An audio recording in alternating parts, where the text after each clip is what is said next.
Cris, eu acho que você...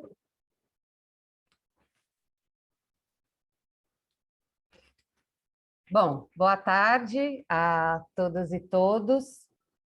É uma grande alegria, apesar dos tempos que permanecem tão difíceis, iniciar hoje essa sequência de 11 diálogos organizados em parceria com colegas e instituições tão importantes no tema dos direitos humanos no Brasil. Esse projeto ele nasce de preocupações diante do cenário político-cultural do Brasil atual, que, entre outras muitas características negativas, promove narrativas alternativas sobre certas categorias muito caras à nossa sociedade, como justiça, informação, direitos humanos, verdade científica, violência e, o que nos interessa especialmente nesse projeto, a política democrática.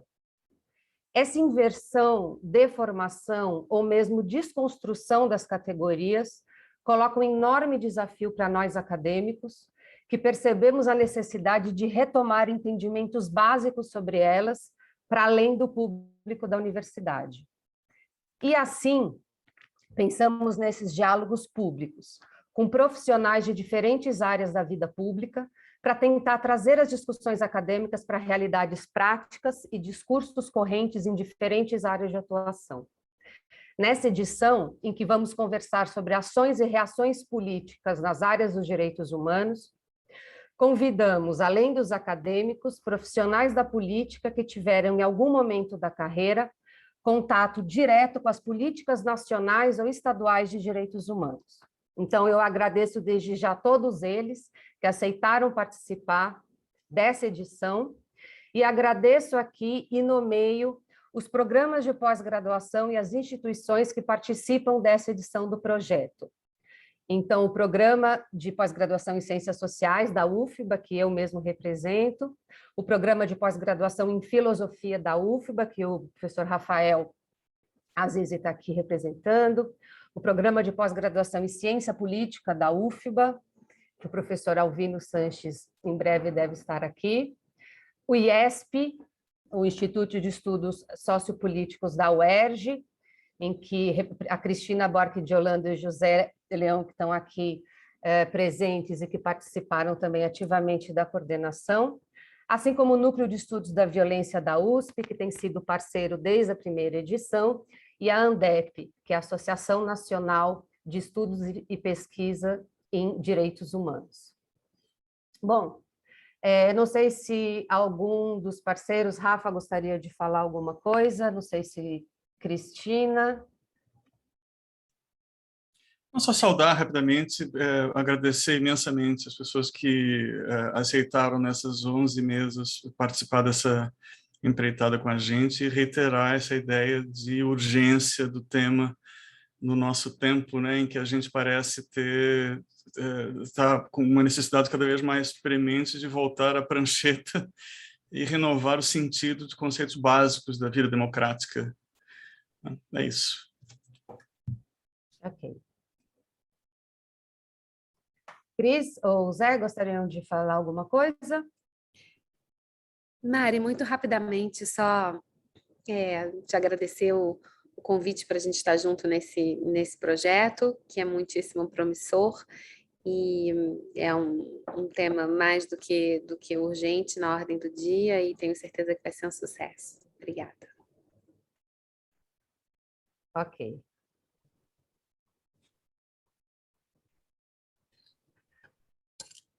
Bom, então, eu vou aqui passar para a nossa primeira mesa propriamente, em que a gente se propôs a discutir a questão da institucionalização dos direitos humanos. Então, aqui eu tenho hoje 4 pessoas muito qualificadas para esse debate.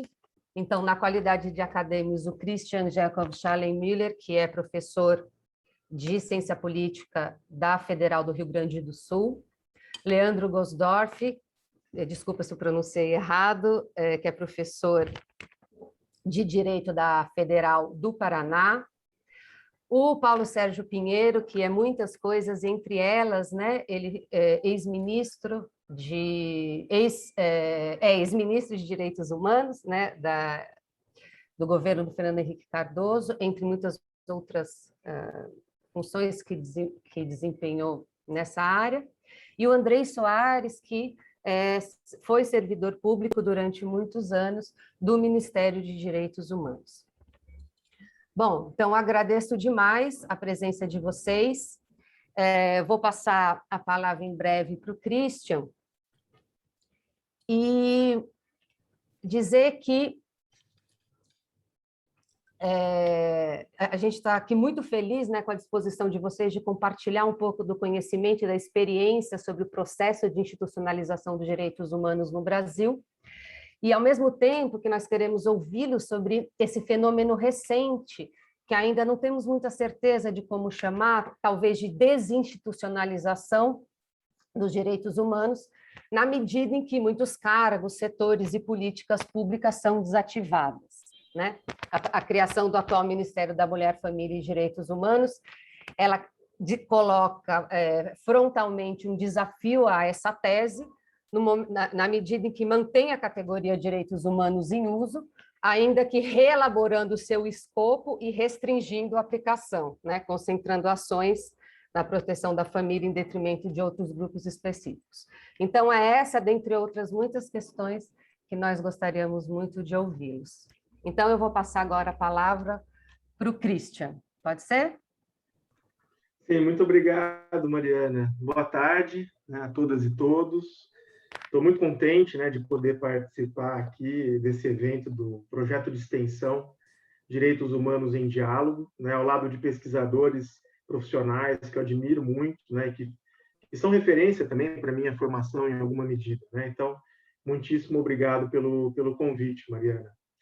Bom, como você disse, né, eu sou professor de Ciência Política da URGS, eu tenho uma trajetória bastante interdisciplinar, né, na minha formação acadêmica, eu fiz Direito e Filosofia na graduação, depois eu fui para Ciência Política na pós, né, mestrado e doutorado, aí fiz um pós-doc em Relações Internacionais, mas desde o doutorado, na verdade, eu venho trabalhando com uma área que dialoga bastante com os direitos humanos, né, que é a chamada justiça de transição. Inclusive, vocês têm umas mesas aqui, acho que mais voltadas para isso, né, enfim, sobre a Comissão da Verdade, etc.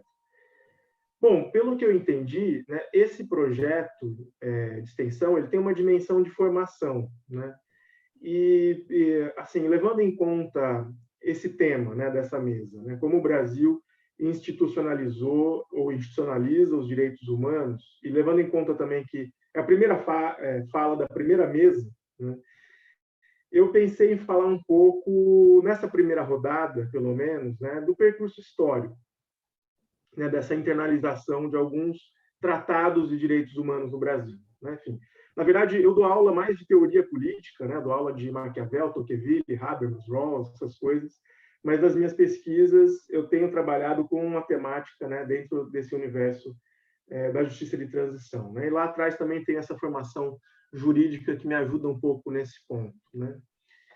Bom, como o público-alvo de vocês aqui, acho que tem uma formação bastante variada, né? Eu imagino que alguns já conhecem um pouco dessa história, mas, enfim, eu acho melhor a gente começar pelo começo, né?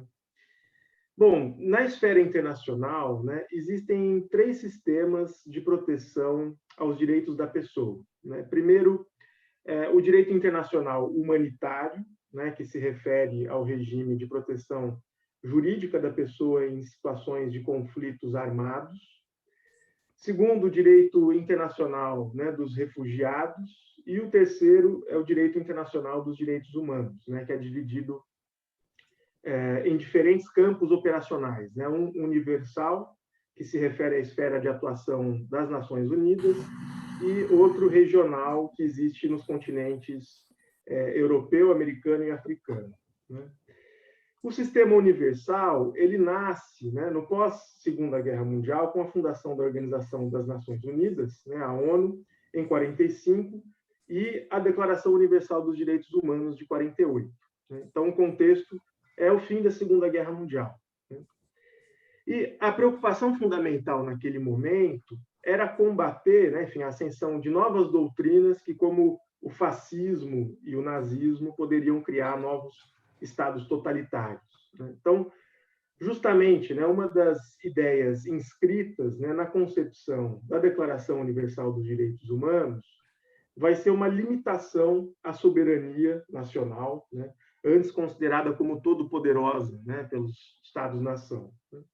Então, as atrocidades da Segunda Guerra Mundial puseram fim à visão tradicional de que os Estados teriam plena liberdade para decidir como vão tratar os seus próprios cidadãos, e quem quer que more dentro dos limites do seu território. Enfim, então, com a ascensão do direito internacional dos direitos humanos, não só os Estados e grandes corporações são sujeitos de direitos na esfera internacional, como tratados comerciais, etc., mas agora também os indivíduos passaram a ser sujeitos de direitos e obrigações na esfera internacional. E o Brasil teve, desde o princípio, nesse processo. O Brasil é um membro fundador da ONU. Nós ratificamos, então, a Carta das Nações Unidas, em 45, depois a Declaração Universal, de 48. No mesmo ano de 48, a gente também ratificou a Declaração Americana de Direitos Humanos, que criava o nosso sistema regional nas Américas. Então, no período democrático de 45 a 64, a gente ratificou ainda a Convenção contra o Genocídio e o Protocolo e a Convenção do Estatuto dos Refugiados. Aí, enfim, durante a ditadura, praticamente um hiato de 21 anos. E o Brasil passa a assinar tratados de direitos humanos de uma forma mais consistente, continuada, apenas com a redemocratização. Em 89, a gente ratifica a Convenção contra a Tortura e outros tratamentos cruéis. Um ano depois, a Convenção sobre os Direitos da Criança, o Pacto Internacional dos Direitos Civis e Políticos e o Pacto Internacional dos Direitos Econômicos, Sociais e Culturais, que foram criados lá em 66, foram ratificados pelo Brasil apenas em 92, assim como a Convenção Americana de Direitos Humanos, que, entre outras coisas, criou o Sistema Interamericano de Direitos Humanos, a Comissão e a Corte. A Convenção é de 69, mas ela foi ratificada pelo Brasil apenas em 92 também. Enfim, para fechar aqui, porque acho que já foram meus 5 minutos, praticamente, Então, essa história de institucionalização dos direitos humanos tem tudo a ver com a história da democracia no Brasil. Primeiro, a democracia 45-64, depois a democracia inaugurada pela nossa Constituição de 88. Depois, na segunda rodada, vou falar um pouco, talvez, do histórico da luta pelos direitos humanos no Brasil, pelo menos um aspecto disso. Obrigado, Mariana. Muito obrigada, Christian. Eu vou passar, então, agora para o Paulo. Pode ser?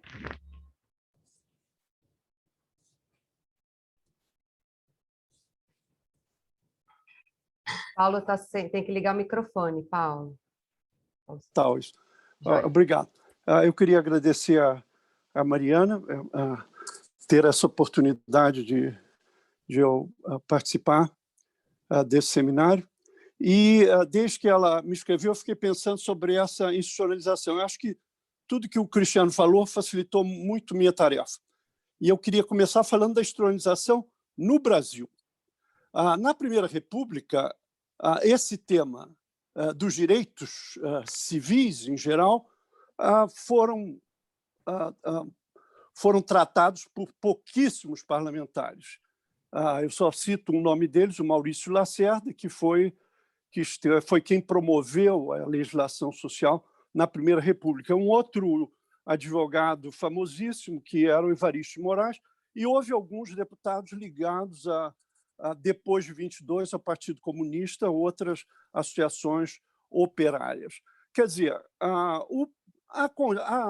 como o Cristiano lembrou, a Declaração Universal dos Direitos Humanos, em 48, há uma lenda que o Austregésilo de Ataíde tenha participado. Eu nunca achei nenhum rastro da presença do Austregésilo de Ataíde, que foi um acadêmico, presidente da Academia Brasileira de Letras. Eu sempre fiquei atrás disso e nunca encontrei. O fato é que a existência da Declaração Universal não teve absolutamente nenhum efeito concreto no Brasil.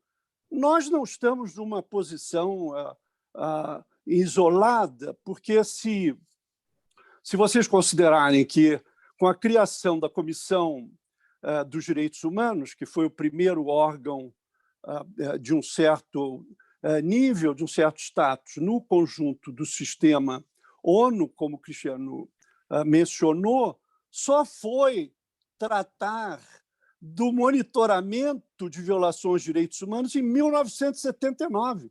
Entre 48 e 79, a ONU não monitorou absolutamente nada, porque havia, apesar da existência da comissão se deva enormemente à mulher do presidente Roosevelt, uma grande defensora de direitos humanos, Eleonora Roosevelt, havia um medo enorme, os Estados Unidos têm um medo enorme que o racismo tomasse de avalanche o funcionamento da Comissão de Direitos Humanos. Só em 1979 que é nomeado o primeiro relator de direitos humanos para a ditadura de Pinochet. Ao mesmo tempo, foi criado um grupo de trabalho sobre o apartheid, que também foi um progresso extraordinário. Então, nós estamos em boa companhia. O período da democratização de 46 não significou absolutamente nenhuma mobilização pelos direitos humanos. Não se usava, isso não existia a temática dos direitos humanos. Nem nenhum governo entre 46 e 64 se importou com os direitos humanos. O único ato da institucionalização, eu estou falando só do Estado, depois da sociedade civil, que é a grande estrela, eu vou dizer depois.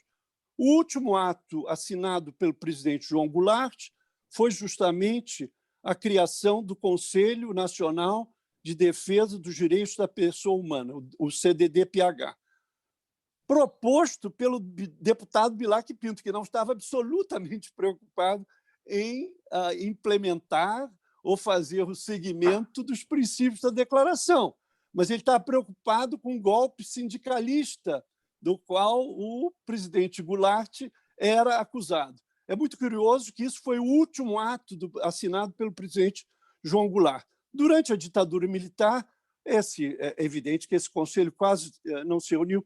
Se eu não me engano, houve 2 reuniões, mas sem nenhuma repercussão. Tanto quando chegamos na democracia, quer dizer, o governo civil depois do presidente Sarney, o órgão que, durante o governo Fernando Henrique, existia era esse CDD-PH.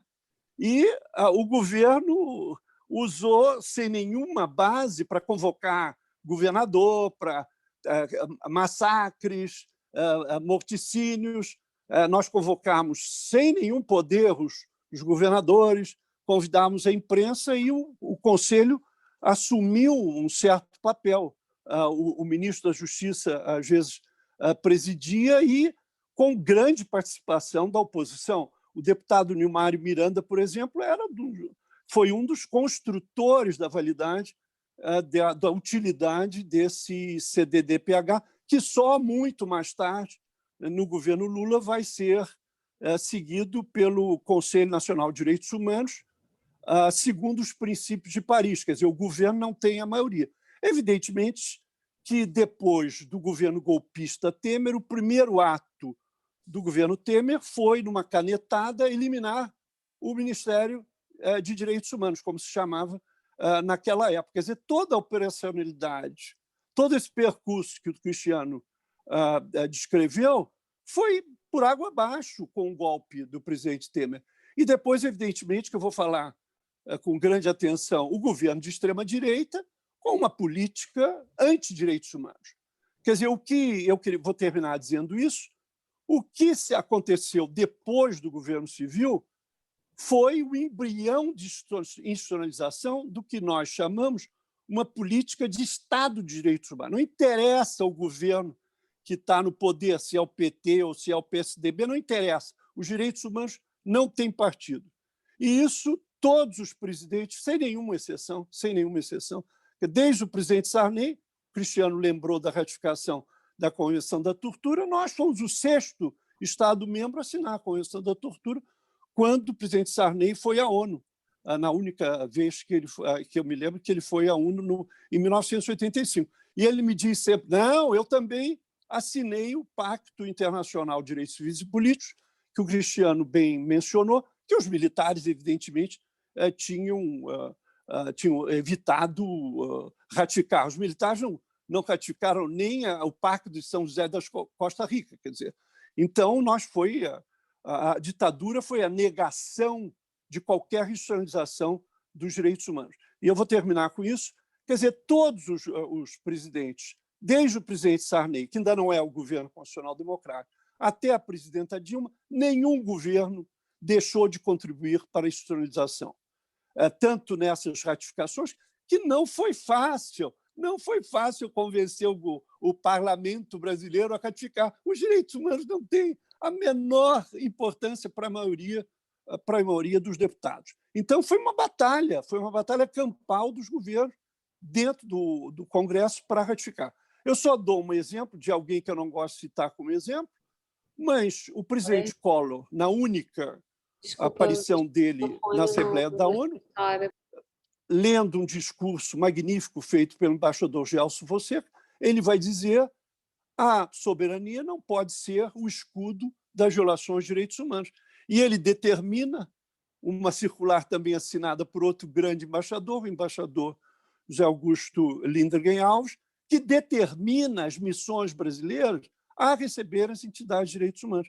Porque o Itamaraty não gostava de receber entidades de direitos humanos, mesmo depois da volta à democracia. Eu vou parar por aqui e no segundo round eu vou ver sobre o que eu vou falar. Obrigadíssimo. Muito obrigada, Paulo Sérgio. Bom, agora eu vou passar para o Leandro. Então, boa tarde a todos e todas. Primeiramente, queria agradecer, na pessoa da Mariana, o convite de estar podendo estar aqui com vocês e, principalmente, de poder dialogar a partir desse tema que me é tão caro e tão caro a todos que estão aqui nessa sala. Quero também, é uma honra estar aqui antecedendo a mim, né, essa historiografia já apresentada como arquivo vivo, né, da história de direitos humanos aqui no Brasil. Então, a minha fala, na verdade, acho que ela vem também numa perspectiva de testemunho, mas também de tentar trazer algumas reflexões, algumas problematizações teóricas a partir da institucionalização dos direitos humanos. E eu falo disso, desses dois lugares, primeiro, por ter sido testemunha também, quando era coordenador da Terra de Direitos, entidade de direitos humanos, que até hoje tem sua atuação e hoje está presente no Conselho Nacional de Direitos Humanos, mas também como docente, professor de prática jurídica em direitos humanos da Universidade Federal do Paraná. Então, é desses dois lugares que eu vou tentar trazer algumas questões que eu acho que são importantes, né? Primeiro, gostaria de retomar um pouco, né, que o meu testemunho parte dessa história mais recente, dos anos 2000 para cá. Então, é desse lugar que eu vou tentar trazer algumas observações. Primeiro, retomando uma questão que Paulo Sérgio Pinheiro falou, que é importantíssimo, que é a oposição entre uma política de Estado e uma política de governo.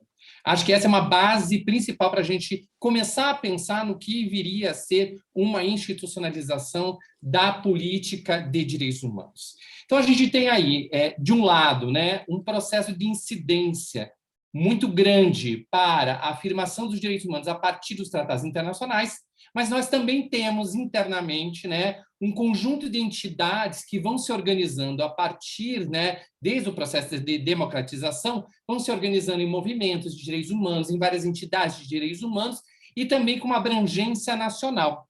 Isso vai decorrendo, né, em um momento bem importante, em que, pensando na ideia de estruturação de uma política pública de direitos humanos, e aqui eu já quero falar, né, o quanto é difícil pensar o que delimita o que a gente está chamando de direitos humanos. Pensando que direitos humanos, por si só, têm essa potencialidade de ser uma transversalidade e que irradia para o conjunto de direitos e conjuntos outros de políticas públicas. Né? Então, o que é, a fim né, objeto próprio da política de direitos humanos. E o que é uma política de direitos humanos em outras políticas públicas? Essas são duas facetas bem distintas e que têm que ser pensadas, né, de forma conjunta. E aí, pensando nessa política pública de direitos humanos, é interessante que foi se fortalecendo no âmbito da sociedade civil um movimento muito parecido com o processo, né, que teve no processo do SUS, da educação, que foi a tentativa, né, de construir o que se podia chamar de um Sistema Nacional de Direitos Humanos. Né? E eu acho que esse momento foi um ápice dessa discussão, bem importante para esse tema da institucionalização dos direitos humanos. E é nesse momento em que, aos moldes, né, de todo o processo que também acontecia no SUS, nas conferências de educação, surge, então, a ideia de um processo de deliberação e de participação popular, desde os municípios, passando pelos estados e as conferências, e indo para uma grande conferência nacional.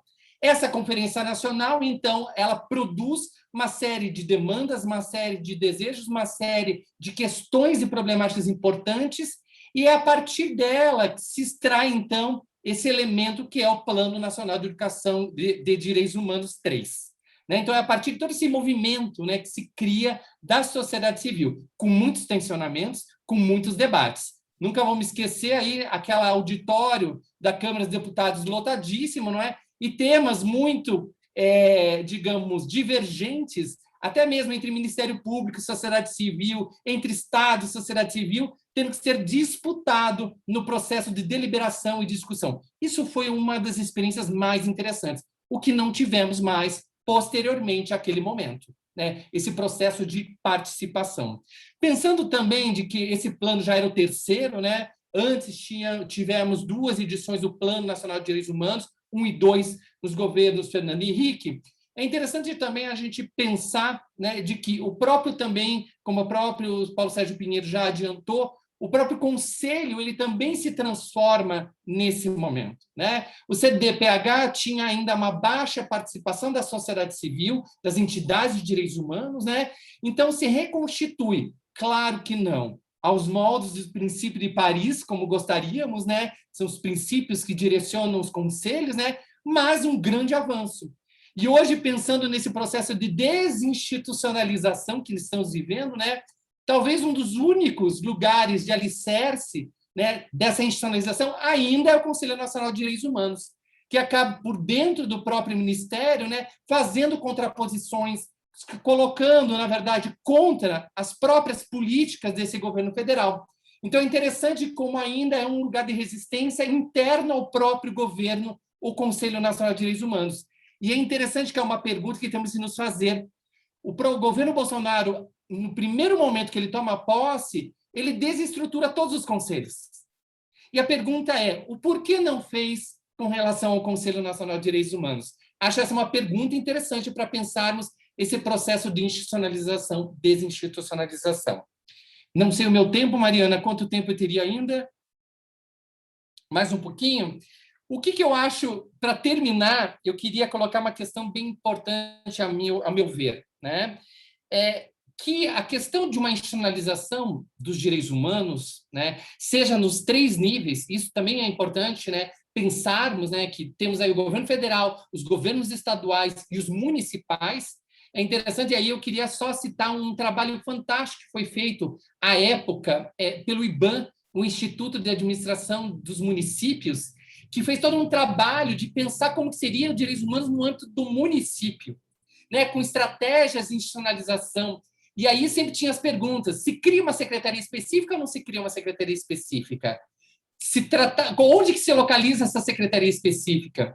E é interessante, eu quero tratar aqui um pouco da experiência aqui no município de Curitiba, aonde participei como docente da universidade de um diálogo junto à prefeitura para pensar a melhor arquitetura de direitos humanos no município, né? E que ainda permanece, apesar de também ser um governo de retrocesso de direitos aqui no município de Curitiba, ainda permanece, que é a ideia de uma assessoria de direitos humanos diretamente ligada à prefeitura e aonde temos aí a incidência nas várias políticas de direitos dentro do município. Então, acho que essa também é essa característica de transversalidade que é importantíssima para os direitos humanos.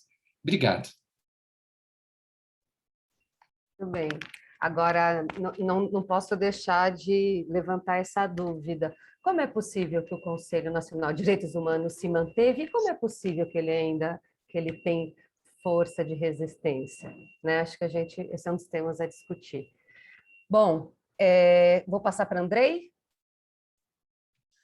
Bem, antes de mais nada, boa tarde a todos, obrigado, parabéns à Universidade Federal da Bahia por essa iniciativa.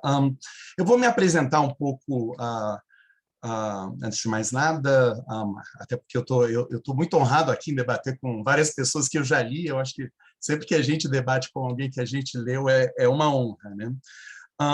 Eu sou originalmente jornalista, fui meio que setorista de direitos humanos do Correio Brasiliense por muito tempo.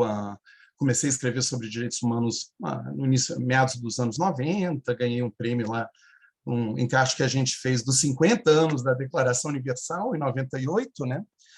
E sou servidor público desde 2009.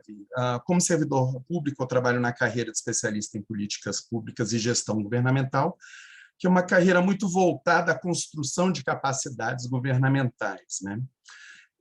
Passei vários anos, uns 6 anos, na antiga Secretaria de Direitos Humanos, onde eu trabalhei no Sistema Nacional de Indicadores em Direitos Humanos, o Cadastro Nacional de Conselhos Tutelares, o Cadastro dos Fundos da Criança e do Adolescente, uma boa parte das plataformas de monitoramento do PNDH3, a parte conceitual, a gente trabalhou muito com isso. Também trabalhei em outros lugares, MEC, Ministério do Trabalho, Previdência, IMJ. Também trabalhei por algum tempo, quando na STH também me esforcei bastante no sentido de encontrar mecanismos de gestão de informação para melhor entender o que está acontecendo em termos de direitos humanos no território brasileiro. Então, aí entre os cadastros, e tanto dos conselhos tutelares, quanto de fundos, como também não a concepção, porque foi a terceira edição, mas a elaboração de um questionário da pesquisa de informações básicas municipais, a MUNIC, onde a gente tentou exatamente mapear as estruturas de direitos humanos no território. A minha fala, eu sou, digamos, teoricamente, eu sou institucionalista, então o que eu vou tentar falar aqui muito, eu espero passar essa ideia, é que um dos nossos grandes desafios no Brasil, em termos de institucionalização de direitos humanos, e além do caráter de instituições formais, eu estou usando aqui a tipologia de Scott sobre instituições, né? Instituições formais regulatórias, que eu acho que, né, a gente já teve muitos avanços nos últimos 50 anos, no sentido de construir instituições normativas, que não necessariamente são regulatórias, elas não necessariamente são formais, elas passam por culturas organizacionais, culturas que vão desde da nossa cultura acadêmica até a nossa cultura de polícias, a nossa cultura de diferentes setores, a nossa cultura empresarial, e também a dimensão cultural cognitiva, que é ainda mais difusa, que pode, inclusive, ser inconsciente, e os valores, e com frequência refletindo valores que o agente sequer sabe que tem, né? Nós conseguimos, no decorrer dos últimos 50 anos, criar muitas regras que reduzem a discricionariedade de agentes públicos, e talvez daí essa imensa resistência de agentes públicos à agenda de direitos humanos. Eu como burocrata, vivo esse conflito. Cada mecanismo de direitos reduz a minha discricionariedade profissional. Então, é muito comum entre agentes públicos uma visão de profunda desconfiança em relação aos direitos humanos, porque é uma agenda que aumenta as cobranças sobre esses agentes, em última instância, ainda que também haja algumas agendas dos próprios direitos desses agentes, né? E nós avançamos muito em regras, nós avançamos bastante em plataformas, a gente tem o mecanismo de combate à tortura, o Conselho de Direitos Humanos, hoje institucionalizados, com leis específicas, normativas específicas que o sustentam. E uma coisa que eu diria que talvez seja o nosso grande desafio, fora os desafios aí relacionados à nossa crise política dos últimos 5 anos, é a construção de capacidades. Construir dentro do Estado brasileiro capacidades de monitoramento, de mapeamento num território vasto que o Brasil tem, de mapeamento sobre cada política setorial e até que ponto cada política setorial está incorporando ou não uma perspectiva de direitos humanos. A gente pode chamar esse mapeamento de um mapeamento, digamos assim, não finarístico, é um mapeamento de estruturação, e até que ponto as várias diferentes populações brasileiras, essa população profundamente heterogênea, com marcas de desigualdade profundas, até que ponto todos os segmentos estão progredindo rumo à realização progressiva dos direitos humanos de uma forma harmônica, sem vários segmentos deixados para trás, né? É um desafio imenso, é um desafio que já era imenso antes da gente ter esse enfraquecimento do sistema de direitos humanos brasileiro, e ele é um desafio que envolve aspectos técnicos, envolve a minha especialização, a especialidade nos últimos anos tem sido mapear, reconhecer bases de dados que permitem como é que a gente descobre qual é o orçamento da criança e adolescente nos municípios. Cara, acredite se quiser, a gente tem um mecanismo criado para monitorar o cumprimento da lei de responsabilidade de municípios, fiscal por municípios, que nos permite hoje mapear o orçamento da criança e do adolescente, que é o FINBRA, né? o Finanças Brasileiras. Então, enfim, eu espero conseguir falar de várias das oportunidades que a gente também tem no sistema estatístico brasileiro de melhor compreender essa realidade de um país continental que busca aí retomar a realização progressiva de direitos humanos. Legal, Andrei. Obrigada. Eu vou passar agora, então, para a segunda rodada, lembrando que quem quiser fazer uma pergunta ou um comentário, pode aqui se candidatar no chat, tá bom? Pode se inscrever. Bom, então, eu passo a palavra de volta para Christian. Obrigado, Mariana.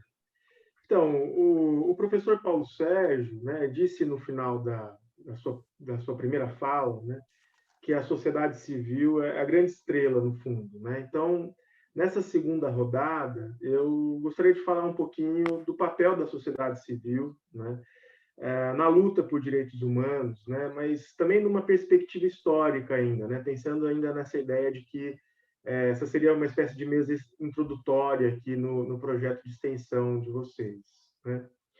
Bom, a institucionalização dos direitos humanos, então, tem tudo a ver com a nossa redemocratização, né? Mas a história, né, da luta pela afirmação dos direitos humanos no Brasil é mais abrangente, né? E ela tem o seu desenvolvimento, também como não poderia deixar de ser, né, principalmente durante a ditadura militar no Brasil, né? Ou seja, justamente quando os direitos humanos que avançavam, né, no registro internacional passavam a ser sistematicamente violados no Brasil, né, como resultado de uma política de Estado, né? E essa luta pela afirmação dos direitos humanos, né, durante a ditadura militar, tinha duas grandes frentes, né? Uma na oposição propriamente à ditadura, né, e como tentativa de restabelecer garantias fundamentais de perseguidos políticos, né, como direito ao habeas corpus, direito a um julgamento justo, né, a comunicabilidade entre advogado e preso político, enfim. E a outra frente é relacionada à luta pelo direito à terra, né, fosse em termos de reforma agrária, fosse em termos de demarcação de terras indígenas, né. Eu acho que agora, nessa segunda rodada, dá para falar só de uma das frentes, né? Vou falar dessa primeira frente, então, né? Bom, na América Latina, né, a luta contra o domínio militar, né, das ditaduras militares, se centrou em grande parte justamente na questão dos direitos humanos, né, que é uma política defensiva, né, que acabou ganhando os contornos de uma nova bandeira também de luta política e social com o tempo, né? Então, nesse contexto, a violência do Estado ela também começou a passar a ser analisada em termos de violações aos direitos humanos e não mais, né, enfim, pelas esquerdas, talvez tanto como uma expressão da dominação de classe, né, o Estado como um instrumento da dominação de classe, né? E essa foi uma mudança importante, né, enfim, para aqueles que tinham vivido, né, ou participado de todo aquele caldeirão político da década de 60, início da década de 70, e que simpatizavam ainda naquela época com as experiências socialistas. Bom, a doutrina de segurança nacional, né, enfim, que inspirou os atos institucionais, né, e a Constituição Autoritária de 67, que depois é reformulada em 69, tinha como seu principal objetivo justamente enquadrar potenciais inimigos do regime, né? Então, foi feita, no fundo, uma institucionalização do autoritarismo no regime militar, né, nessa época, e que detonou o espaço judicial, né, como um espaço de garantia de direitos civis e políticos, né?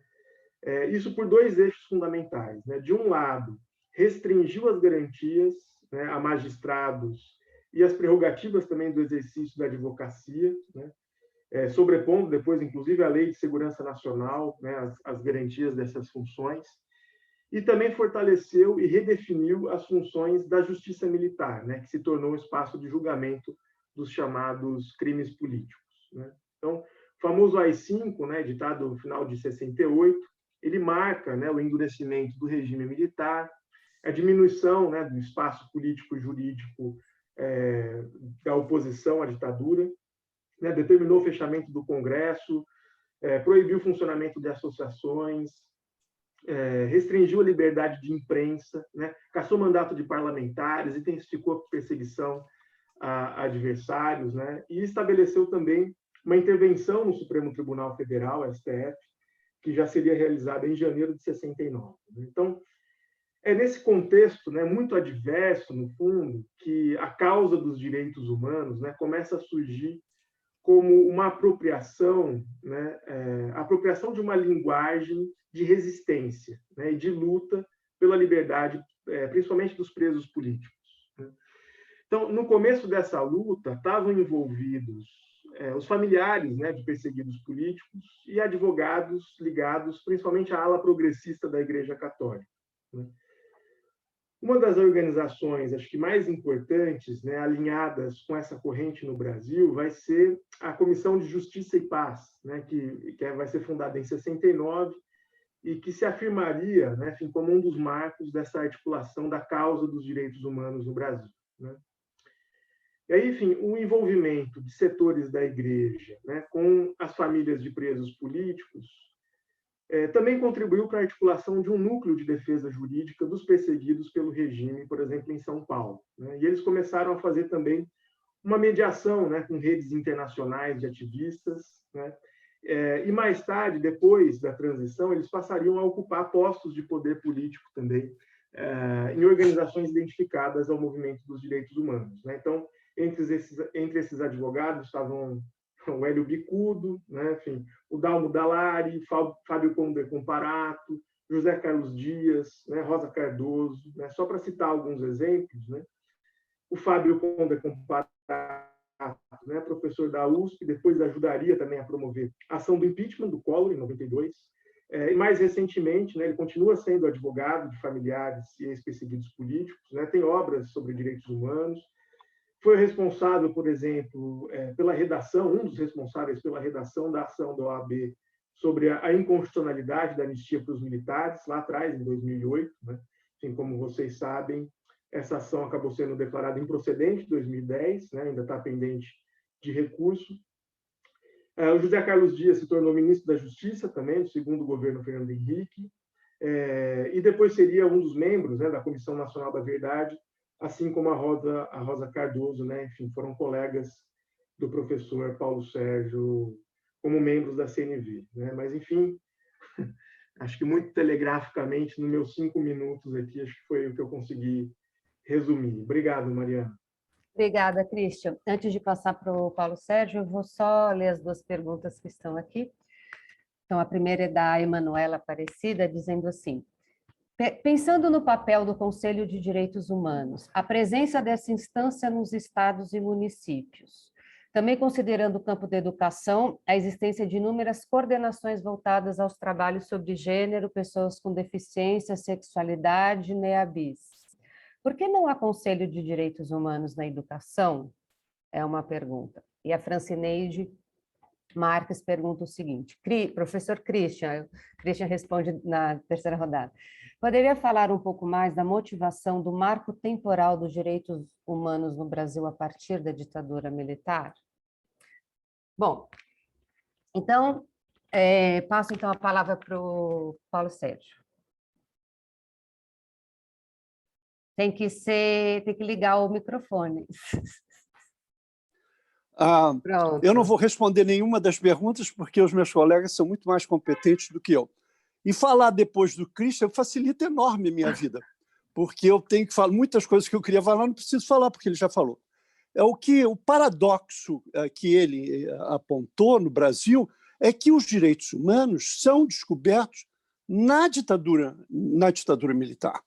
E, fundamentalmente, por causa da situação dos presos políticos e da violência, da repressão, etc. Por exemplo, foi decisivo o relatório que o Teotônio Vilela, que era um antigo usineiro, mas ele se transformou um ícone da transição. Não sei se a geração hoje tem ideia do que significava o Teotônio Vilela para todos nós. E, evidentemente, que quando o meu saudoso colega amicíssimo Alfred Stepan dizia que a grande estrela da transição no Brasil é a sociedade civil. É claro que houve todos esses movimentos positivos na área do Estado, na área do governo, mas se não fosse a sociedade civil, nós estaríamos numa situação muito pior do que estamos hoje. Não esquecer também que o retorno das eleições diretas. O Montoro foi um dos primeiros a criticar a violência policial por parte da PM em São Paulo. Tancredo Neves e Leonel Brizola também foram arautos nessa questão da validação dos direitos humanos. Quer dizer, o Christian falava justamente dessa intricação entre o processo político e a caminhada em relação a uma política de Estado de direitos humanos. E ele falou também, quer dizer, não, estamos hoje comemorando o centenário de Dom Paulo Evaristo Arnes, quer dizer, nós criamos, com vários do que o Christian citou, o Fábio, o Zé Gregório, o Zé Carlos Dias, a Comissão Arnes, não porque ele foi um grande cardeal da Igreja Católica, mas porque ele foi um dos atores principais da transição política, né? Por exemplo, com a criação da Comissão Justiça e Paz, o clamor para os refugiados, a Comissão Santos Dias para os Direitos dos Trabalhadores, enfim, e depois o grupo de corajosos, né? O cardeal Aloysio Lorscheider, o cardeal Luciano Mendes de Almeida, enfim, toda uma comissão de frente corajosa, né? Quer dizer, que não... Quando eu voltei da França em 71, eu fui ouvir uma missa do cardeal Dom Paulo em São Paulo, e dizer ele vai sair preso daqui, porque não fazia ideia da coragem e do testemunho dele. Então, evidentemente que a transição foi um elemento na construção dos direitos humanos, e tanto na institucionalização como na organização da sociedade civil. Para mim, foi uma grande surpresa quando nós organizamos... Quer dizer, tudo que eu vou falar sobre o governo Fernando Henrique é suspeito, porque eu tive 8 anos lá. Mas, de qualquer maneira, eu tento ser independente. Quando se resolveu fazer o PNDH, que se chamou, afinal, Programa Nacional de Direitos Humanos, não foi uma invenção do governo brasileiro, foi uma determinação do Programa de Ação de Viena, da Conferência Mundial de Direitos Humanos em Viena, cujo presidente do comitê de redação era um grande embaixador brasileiro, Gilberto Saboia, e lá no artigo 70 do Programa de Ação estava a criação de planos de ação de direitos humanos. Qual foi a minha surpresa, que eu conhecia pouquíssimo de Brasil e de sociedade civil? No primeiro programa, qualquer estado que nós chegássemos, havia comissões da sociedade civil em todo o arco de direitos humanos. Em Viena, em 93, o Brasil era o único estado que fazia um briefing com os Estados Unidos, separadamente, claro, que fazia um briefing com a sociedade civil. E estavam desde direitos homossexuais até as comissões de defesa contra o apartheid brasileiro. Então, evidentemente que essa caminhada do Estado não teria sido possível sem a construção na sociedade civil. Quer dizer, é um duo.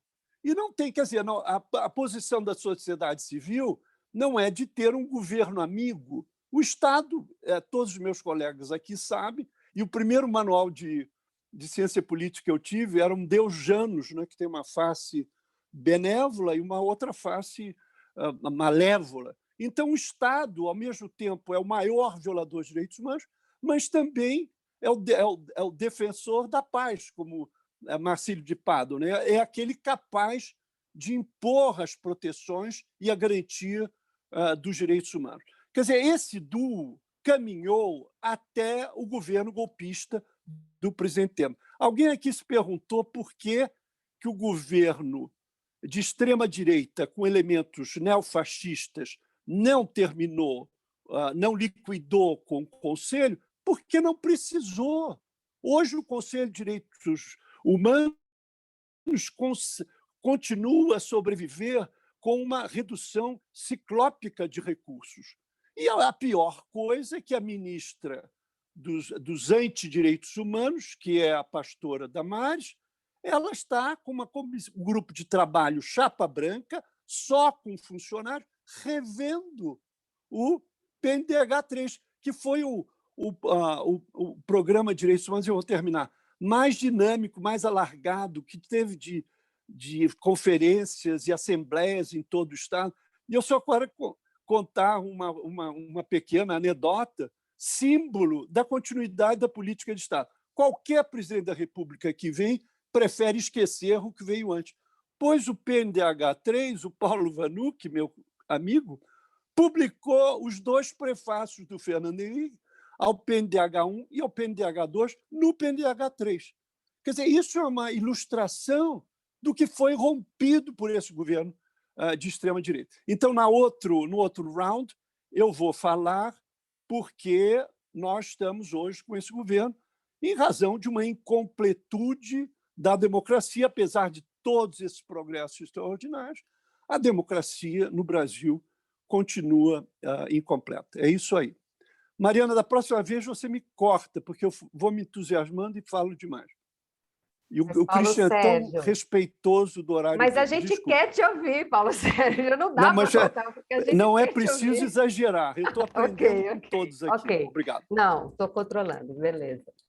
Bom, antes de passar agora para a Leandra, eu só vou ler mais uma pergunta que apareceu de Sara Badra, que diz o seguinte: qual lugar as lutas e resistências das pessoas negras contra a escravização, das mulheres pelo direito ao voto no Brasil, etc., ocupam na história da luta da sociedade civil pelos direitos humanos?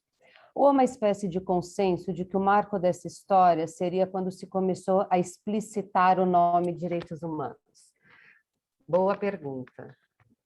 Instigante. Bom, Leandro, é com você. Mas bem complexa. Não, bem complexa. Eu gosto dessas perguntas que elas são difíceis, mas temos que enfrentá-las. É isso aí, vamos lá. Vai respondendo logo, Leandro. Eu acho que assim, eu vou aproveitar e acho que eu vou pegar essa última pergunta, e eu acho que ela é importante porque ela está na base do que se entende por direitos humanos. Então, assim, eu acho isso bem importante, porque acho que tem até um diálogo com uma outra pergunta anterior, mas depois eu tenho uma outra abordagem também para trazer, é que existe aí como que eu poderia dizer, uma tradição na formação sobre direitos humanos, entendendo eles, né, como eles serem emanados, né, dessa discussão internacional, né? E por óbvio que existe também, né, esses direitos humanos que são positivados no âmbito internacional, seus tratados, convenções, ONU, OEA, Mercosul, mas nós temos também, né, a ideia de um direitos humanos, uma concepção de direitos humanos totalmente calcada numa perspectiva materialista histórica, a partir das lutas sociais.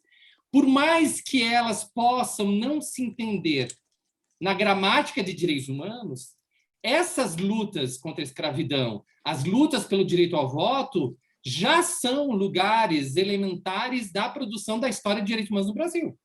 Por mais que elas não se autodenominem, eu sou dos direitos humanos. Acho que existe aí uma discussão bem interessante, né, de como, no processo histórico brasileiro, a própria gramática, né, essa linguagem de direitos humanos, porque é uma linguagem própria, né, de entrada, de chave de leitura do mundo, ela vai sendo, aos poucos, apropriada por movimentos, né, políticos, movimentos sociais, que começaram a entender que a gramática de direitos humanos poderia reforçar a sua pauta de direitos sociais, a sua pauta de direitos ambientais, as suas pautas por questões identitárias. Quer dizer, tudo isso vai sendo casado nesse processo e não claro, né, entendendo como um instrumento importante, né, os direitos humanos para a garantia de não retrocesso, mas também para a garantia de criação de novos direitos. E aqui eu acho que tem algumas coisas bem importantes, como existe uma retroalimentação, né, entre esses direitos humanos que são pensados a partir das normativas internacionais e como eles retroalimentam também, né, as nossas ações políticas de direitos humanos nos movimentos sociais aqui no Brasil. E também entender, né, gente, que quando a gente está falando de ONU e OEA, a gente também existe um movimento internacional de direitos humanos, de entidades, de movimentos articulados, quer dizer, quando existe lá uma declaração que é aprovada, por meio dela, da história dela, existem milhares de entidades internacionais que estão mobilizadas em rede, fazendo incidência também na ONU e na OEA. Então, toda ela tem essa origem, né, de movimentos sociais. Mas o que eu acho interessante nessa retroalimentação é que os movimentos sociais identificaram, em algumas questões de direitos humanos, lugares de aporte para a sua luta política. Pelo menos em 3 abordagens, eu acho. A primeira, né? Quando a gente está falando de violações de direitos humanos, a gente está falando de direitos humanos, a gente está falando de uma responsabilização do Estado brasileiro. E essa chave é muito importante para os movimentos sociais. Em determinada medida, o tensionamento dessa necessidade de cumprimento das ações que estão em tratados e convenções é importante na dimensão política de entidades e movimentos sociais ligados a direitos humanos. Então, a responsabilidade estatal ela é mediada por essas questões de direitos humanos no âmbito internacional. Segundo, para as políticas sociais de educação, de saúde, políticas de atingidos por barragem, população em situação de rua, políticas LGBTI, a gente tem percebido, políticas ligadas à questão da moradia, por exemplo, que é uma das minhas áreas, a gente tem percebido que essas normativas internacionais nos têm servido como parâmetro de monitoramento. Elas nos trazem elementos importantes de ações do Estado.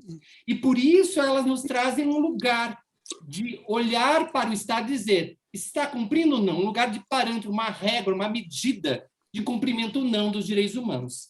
E o terceiro também que eu acho importante é essa retroalimentação, é que muitos conceitos de novos direitos humanos têm sido trazidos a partir dessas discussões. Vou trazer 2 exemplos. Eu lido normalmente com prefeituras no tocante a direito à moradia adequada. O que a gente fala? Normalmente os prefeitos, assessores e técnicos dizem, mas o que é moradia adequada? Aonde que eu vou me reter? Aonde que eu vou buscar esse elemento?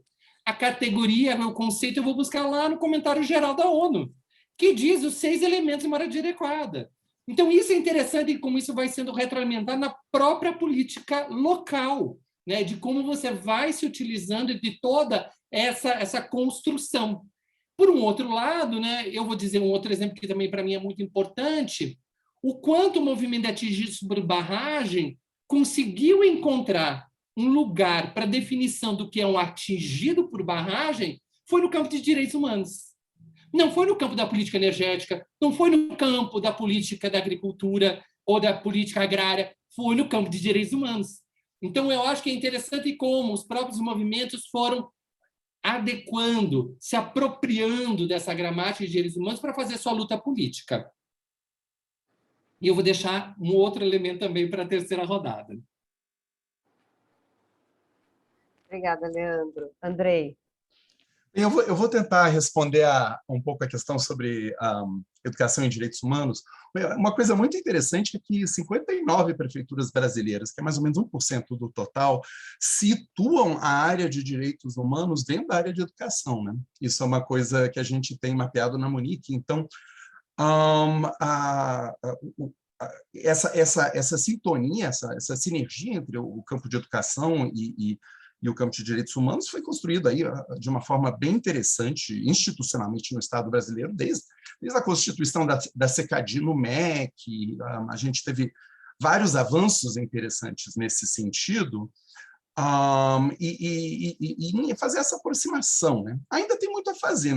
Se você olhar a porcentagem de professores brasileiros que têm alguma formação em educação e direitos humanos, isso você consegue ver pelo censo escolar, ainda é muito baixo. A chance de um estudante brasileiro estar matriculado em ter um professor ou uma professora que tem formação na área não chega a 10% ainda.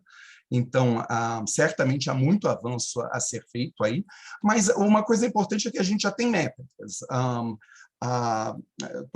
Eu achei muito interessante a fala do Leandro sobre os comentários gerais, porque os comentários gerais eles vão dar as dimensões, as características do entendimento de cada direito, que, por sua vez, vão gerar...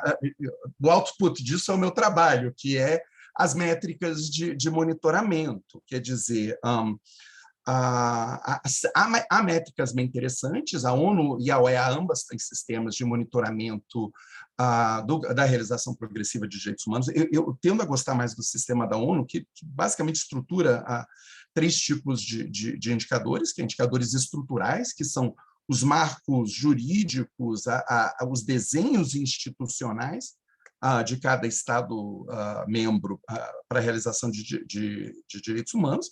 Indicadores de processo são muito aquela ideia do esforço, né? O Estado demonstra o esforço, seja em termos de constituição de ouvidorias, de polícia, a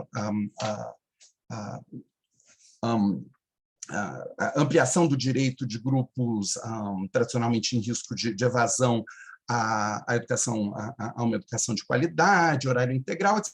Enfim, você mapeia o que o Estado fez. E, no final das contas, o que realmente importa é o indicador de resultado, que é até que ponto a realização progressiva desses direitos, especialmente no caso de direitos sociais, o mapeamento é muito mais fácil, né? Porque o Brasil tem um sistema estatístico muito, muito interessante. Então, é um sistema no qual você consegue ver até que ponto, seja o direito à previdência, seja o direito a uma educação, à escola integral, você consegue mapear a realização desses direitos. O sistema da ONU de informes ele dá uma importância significativa para esses indicadores de resultados. Agora, ao mesmo tempo, é um desafio enorme, né? Nós temos heranças na sociedade brasileira dificílimas. A gente tem uma herança patriarcal que tanto reduz o direito das mulheres a uma série a realização de uma série de direitos femininos, seja entrar no mercado de trabalho, proteção previdenciária, e também está relacionado a uma violência estrutural entre homens jovens, que é um problema pervasivo na nossa sociedade. A gente tem uma herança escravocrata, que está expressa na desigualdade racial pervasiva da nossa sociedade. É impossível trabalhar com dados e não reconhecer a importância da categoria raça como estruturante da nossa desigualdade no Brasil. Raça, cor é uma categoria pervasiva. Eu rodo dados há 20 anos, eu nunca rodei um dado no Brasil em que a população negra esteja melhor do que a população não negra, até hoje. E a gente tem uma herança autoritária, expressa na violência estrutural, e a gente também tem um grande problema, que é uma herança de privilégios, que ela se traduz numa fragmentação de ofertas sociais que dificulta muito a criação de rede de solidariedade que seriam muito importantes para uma perspectiva de direitos. No Brasil, a gente teve direitos sociais antes de ter direitos políticos, e isso nos moldou, nos herdou uma forma de ofertas sociais fragmentárias, seja no desconto para a classe média, em termos do gasto que ela vai ter com a educação à saúde, e aí para classes de menor poder aquisitivo, o que você faz? Você diz, não, beleza, o que eu vou fazer? Eu vou dar a essa população o acesso ao SUS e a escola pública. O grande problema é que você criou uma contradição de interesses estruturante entre esses segmentos sociais. E essa fragmentação de ofertas sociais, ela é um grande desafio para a política de direitos humanos no Brasil, porque ela coloca interesses relacionados a direitos de segmentos diferentes em conflito uns com os outros. Um fortalecimento da agenda de direitos no Brasil passa por uma revisão de ofertas sociais com ofertas únicas e alinhadas que não gerem as contradições de interesse entre diferentes segmentos da nossa população. Essa é uma herança muito difícil de superar, e é uma herança que potencialmente coloca o direito à educação de qualidade da população de um segmento social contra o direito à educação de qualidade de uma população de outro segmento social. A expressão mais nítida disso, por exemplo, é o conceito de voucher, né? Que é você vai ter um segmento da população vai sair da educação pública e vai financiarizar essa saída, né? O que gera um imenso benefício àquele segmento específico, mas uma contradição entre o interesse desse segmento e o interesse da maioria da população que está lá atendendo escola pública. Enfim, no próximo segmento eu falo mais sobre isso. Obrigada, Andrei. Então, bom, eu vou ler aqui mais uma questão antes da gente ir para a última rodada. Emanuele Aparecida disse: a impressão que tenho é que a presença de coordenações que se voltam a grupos minoritários suplanta a importância de um conselho e grupo ou coordenação que abrange o tema interdisciplinar multiprofissional dos direitos humanos. Eu não sei se eu entendi exatamente o que a Emanuela está querendo dizer, mas eu vou pegar o gancho dos grupos minoritários, só para dizer que eu tenho uma impressão, nessas últimas pesquisas que eu tenho feito, que existe uma reação muito grande, já que a gente está falando de reação política, à proteção das minorias. Como se para algumas pessoas isso é óbvio e é isso que a gente tem que fazer, proteger certas minorias quantitativamente ou não efetivamente minoritárias, mas que reconhecemos como vulneráveis. Existe muita gente que considera que por que proteger e falar de minorias quando a gente não fala da maioria? E muitas pessoas expressam até essa falta de compreensão de por que direitos humanos não é, por exemplo, educação básica para estudante, né? Como se não fizesse sentido pensar em outras coisas além de uma educação para todos, né? São desafios, eu acho, morais que nos colocam, e filosóficos também, e que me estimula, então, a provocar vocês nessa última rodada para a gente pensar o que tem acontecido nesses últimos anos na própria institucionalização, né, com esse movimento contrário anti-direitos humanos. O que isso, a gente pode dizer que isso significa em termos de institucionalização? Qual o impacto que a gente pode pensar a esse respeito com essa onda contrária, né? Então, Christian, eu vou passar a palavra para você.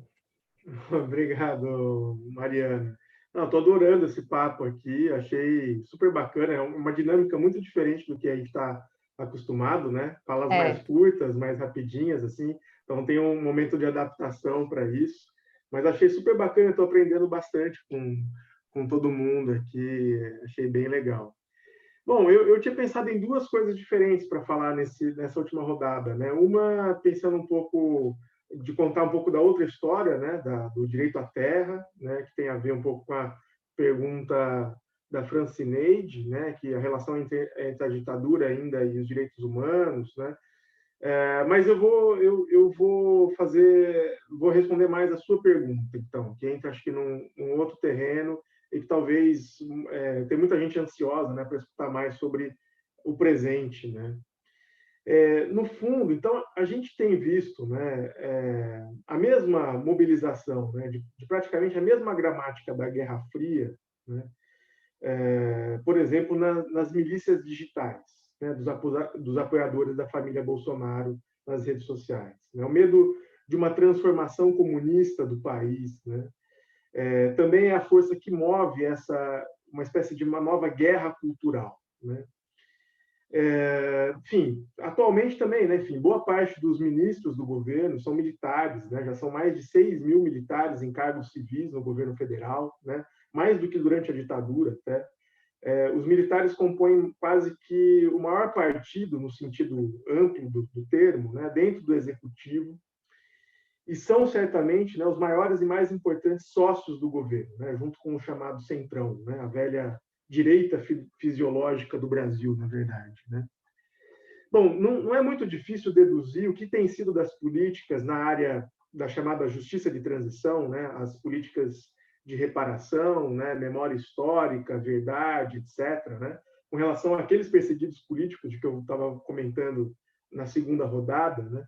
Não é muito difícil pensar o que tem sido dessas políticas depois do impeachment da Dilma e principalmente com a eleição, né, do Jair Bolsonaro, né, que sempre defendeu a ditadura militar e a repressão política no Brasil. Né?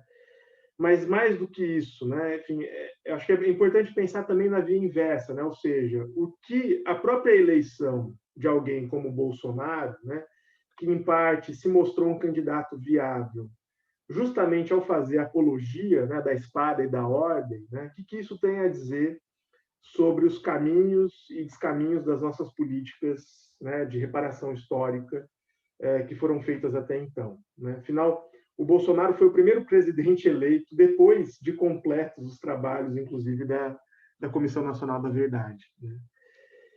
Bom, e um dos momentos em que o Bolsonaro ganhou mais notoriedade, né, quase que se projetou para o cenário político nacional, foi justamente quando, né, na ocasião em que se votava o recebimento do processo de impeachment da presidenta Dilma, né, a sessão da Câmara dos Deputados mais assistida da história do Brasil, né, ele dedicou seu voto ao ex-coronel Carlos Alberto Brilhante Ustra, né, que comandou a perseguição política em São Paulo, no pior período da repressão, né, e é apontado pela CNV como um dos maiores violadores dos direitos humanos da história recente do Brasil. Né.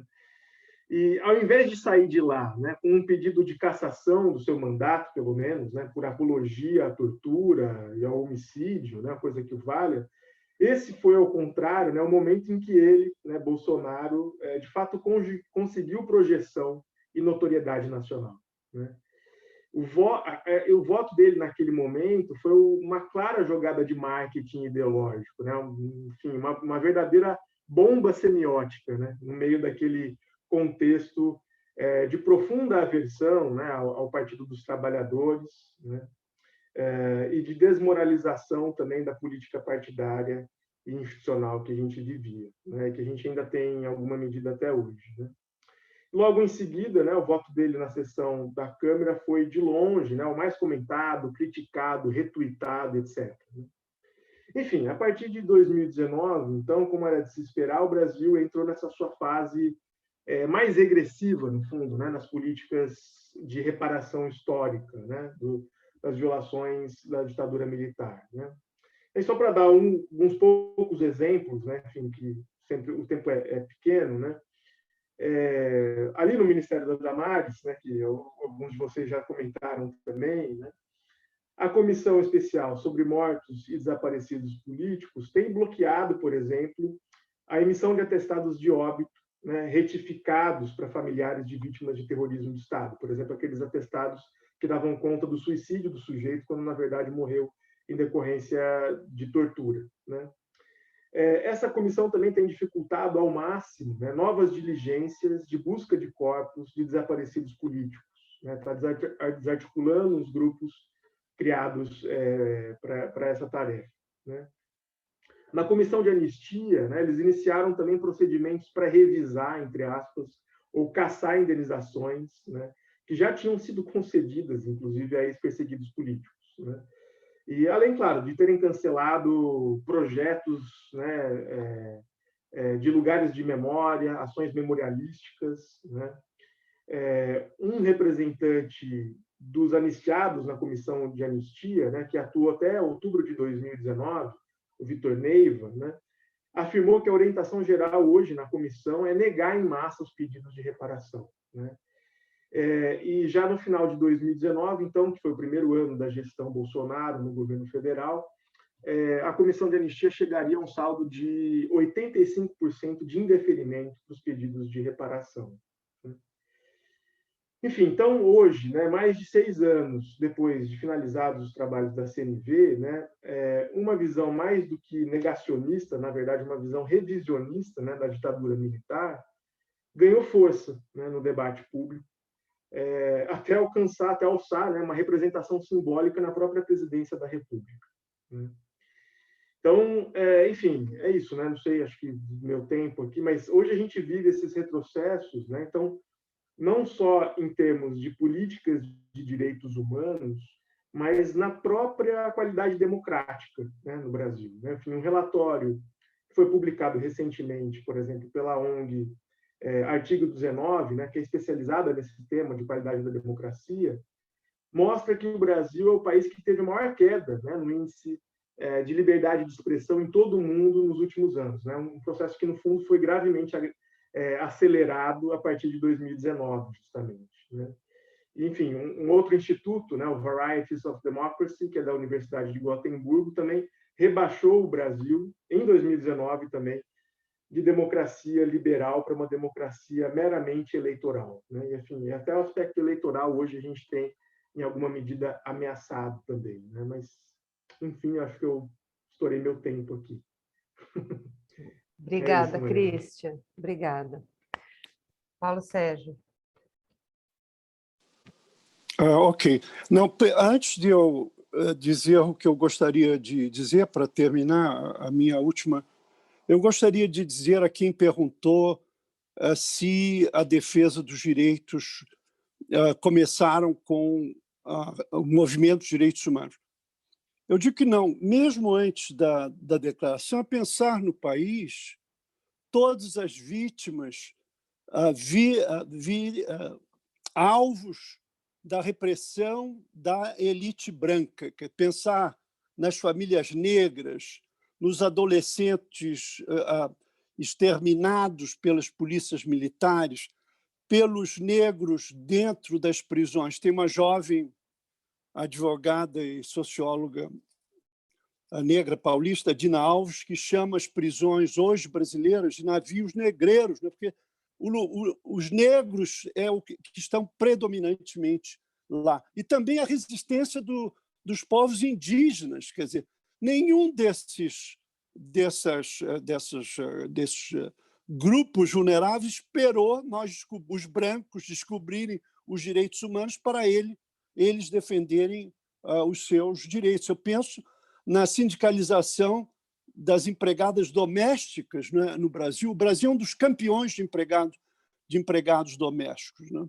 Mas o que eu queria terminar é, no pano de fundo de tudo que o Christian disse, eu acho que um dos alimentadores desse retrocesso de extrema-direita é a incompletude da democracia.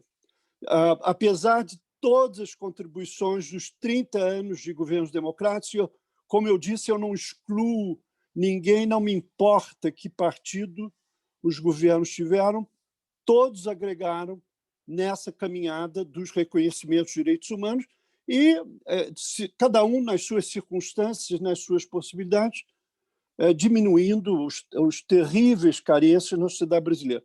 Mas há 3 pontos em que há, a meu ver, essa incompletude. Um é a questão da violência policial. A Constituição de 88 fez uma conciliação com a estrutura policial montada pelo governo militar.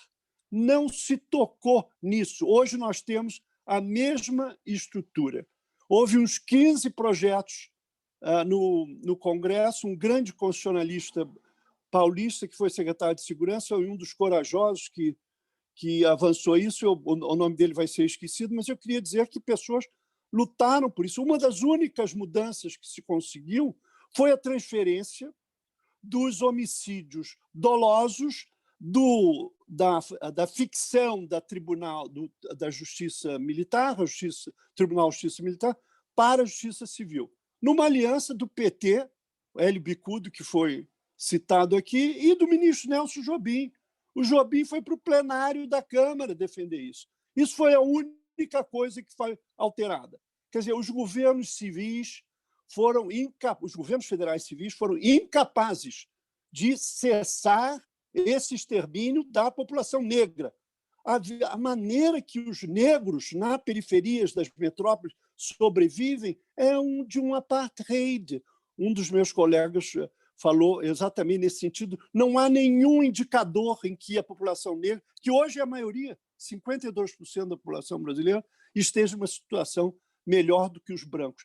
Numa certa maneira, nós vivemos numa espécie de etnocracia, em que todas as estruturas funcionam a favor de nós brancos. Então, efetivamente, a democracia não foi capaz de acabar com o apartheid que continua... Perdão, eu falei da violência. Não acabar com essa violência ilegal por parte do Estado. O segundo é o racismo. Quer dizer, nós somos um país racista, é uma elite branca racista. Não é? E o que eu dizia antes, estava confundindo, nós somos uma etnocracia. Todo o sistema jurídico, os lugares de poder, no alto comando do Exército, não tem um negro, não tem um negro. No Itamaraty, foi preciso, no governo Fernando Henrique, se fazer bolsas para candidatos negros, ótimos, apareceram, e hoje alguns embaixadores negros. Porque era uma vergonha. O presidente viajava e só encontra embaixador branco. Não é possível, os lugares de poder não estão nos tribunais de justiça, no Supremo Tribunal Federal, acabou, só tem branco atualmente. Não é? Então, os negros não estão no lugar de poder. E não é por sua incompetência, sua incapacidade. Não, é porque os brancos não foram capazes de extinguir esse apartheid. E o último é a concentração de renda e a desigualdade. Não dá para querer prevalecer os direitos humanos no Brasil, que 1% controla 28% da renda. O único país que nos bate é o Catar. Os 6 maiores fortunas brasileiras, esse foi do relatório da Oxfam sobre desigualdade, controlam a renda de 100 milhões de brasileiros. Quer dizer, os que vocês ouvem sempre os Safra, os Lehmann, que vive aqui exilado na Suíça, que bancou a eleição de vários deputados e deputadas para defender as suas ideias, os Hermílio de Moraes. Quer dizer, 100 milhões dos brasileiros, a renda está controlada por 6 fortunas. Quer dizer, com esse trio de racismo, de apartheid, de incapacidade de controlar a violência das polícias militares, o São Paulo e o Rio de Janeiro são campeões mundiais das mortes de vítimas civis. E a desigualdade, quer dizer, não me espanta que nós tenhamos chegado a esse regime de extrema-direita com elementos neofascistas. Eu acho que é a última fala que eu vou dizer, e, evidentemente, que hoje é um momento de resistência, né? Um momento de resistência. No início do governo Bolsonaro, nós íamos achar que nós queríamos impedir o retrocesso, mas já estamos pior do que isso. É a resistência. Os bravos colegas do Conselho Nacional de Direitos Humanos têm feito um exercício extraordinário. A vice-presidente Sandra Carvalho, que foi minha aluna, de uma coragem extraordinária, e depois de todos os militantes em todas as frentes que estão enfrentando. Quer dizer, eu aqui de Genebra, isso eu não estou na linha de frente. A linha de frente estão aí no Brasil. Só a última nota de rodapé que eu queria dizer para vender também o meu peixe. Alguém falou, acho que eu não sei quem foi que falou, em termos da responsabilização do Estado. Essa é a grande conquista dos direitos humanos, a responsabilização pela perpetração de violações. Mas isso também ocorre no âmbito internacional, tanto no sistema interamericano, como no sistema ONU. E há 25 anos eu não faço outra coisa, nunca sobre o Brasil.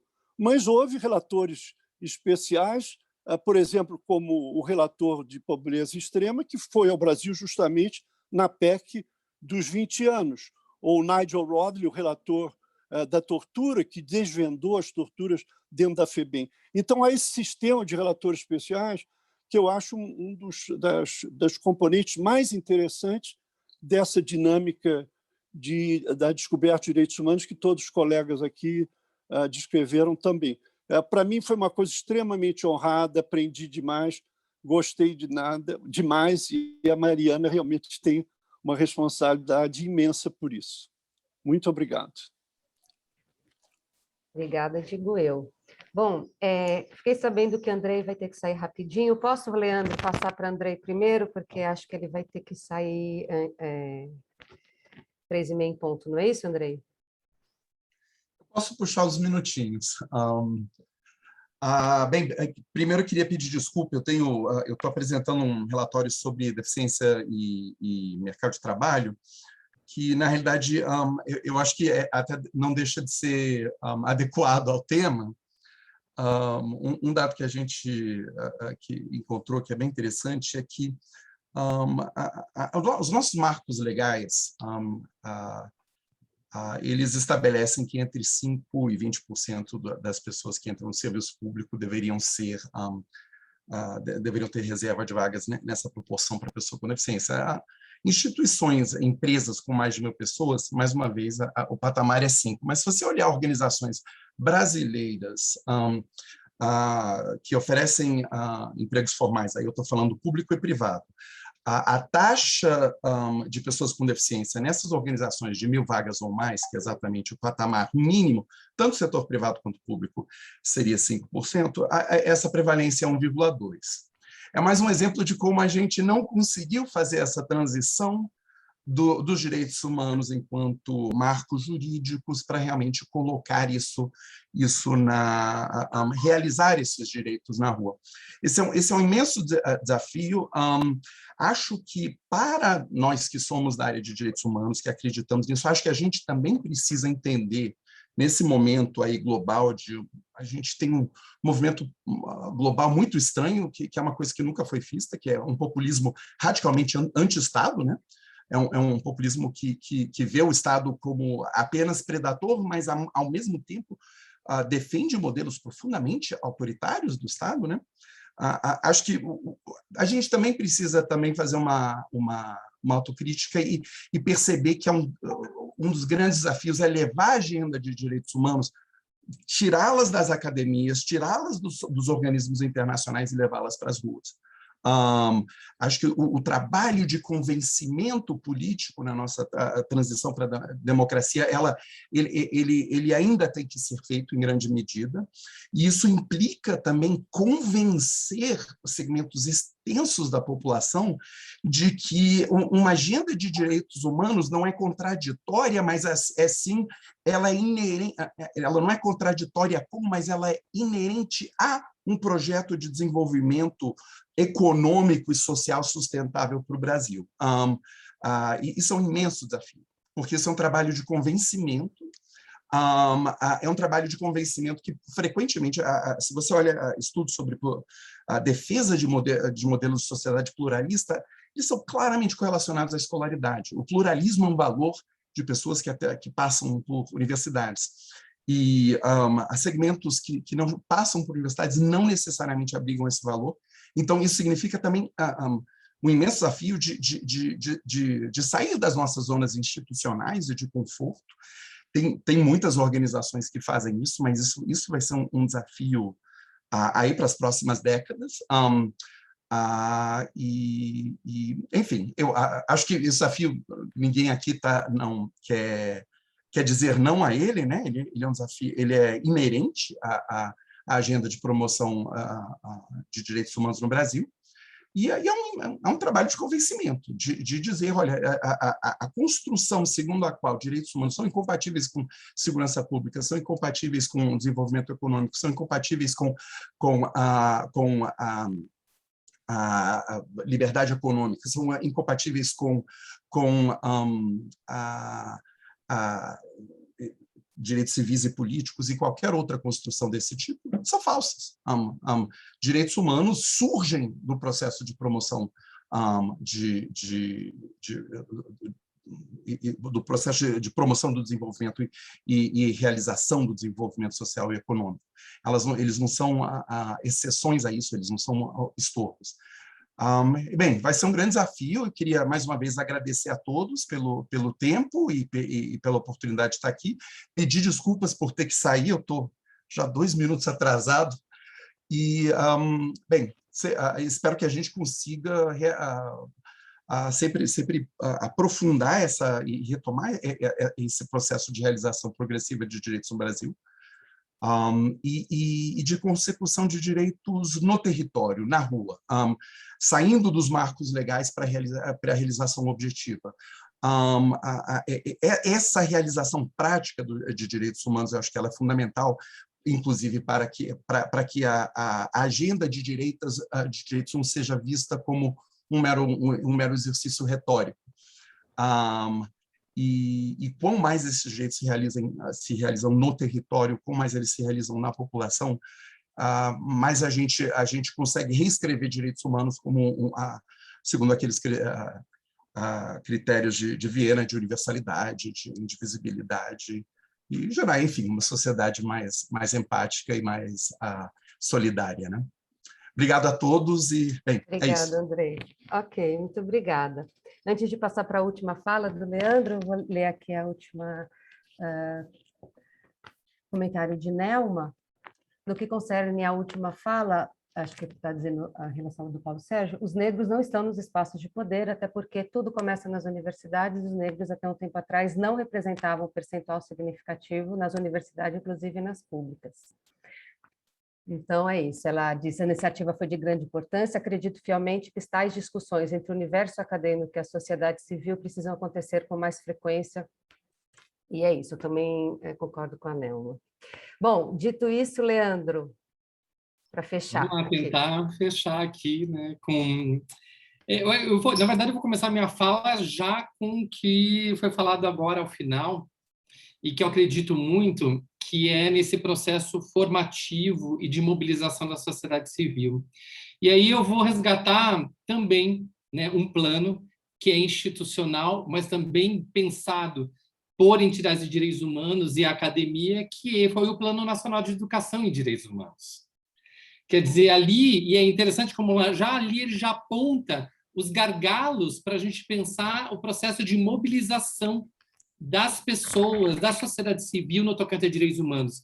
Só retomando, ali tinha foco, né? Não somente na educação formal, mas na educação informal, com diálogo com a mídia, né? Então, existe todo um patamar de pensar a educação de direitos humanos a partir da mídia, de como disputar a mídia, e também do sistema, né, como o próprio Paulo Sérgio falou, né, tinha um elemento só para discutir com o sistema de segurança pública. Quer dizer, então ali já pensando, né, de que se a gente não ganhar a sociedade civil em prol dos direitos humanos, a gente não vai conseguir fazer o processo de manutenção e institucionalização dos direitos humanos como nós queremos, né? O que eu acho também que a gente às vezes tem que ser meio tático em alguns momentos politicamente, né? Por mais que a gente possa não necessariamente utilizar da narrativa de direitos humanos, mas usar de outras narrativas que empoderam os direitos humanos. E por isso eu acho que é importante, eu retomo lá a discussão sobre racismo, por mais que ele não se entenda na política de direitos humanos, a discussão sobre enfrentamento à LGBTfobia, enfrentamento à violência contra a mulher e gênero, por mais que ela tenha o seu próprio lugar, sua própria gramática de discussão política, a gente tem que se agregar. Nós, dos direitos humanos, temos que nos agregar a essa discussão, porque são elementos, como o próprio Paulo Sérgio falou, são elementos estruturantes. Eu acho que o que nós estamos passando também no movimento de direitos humanos é um reconhecimento, né, desses elementos.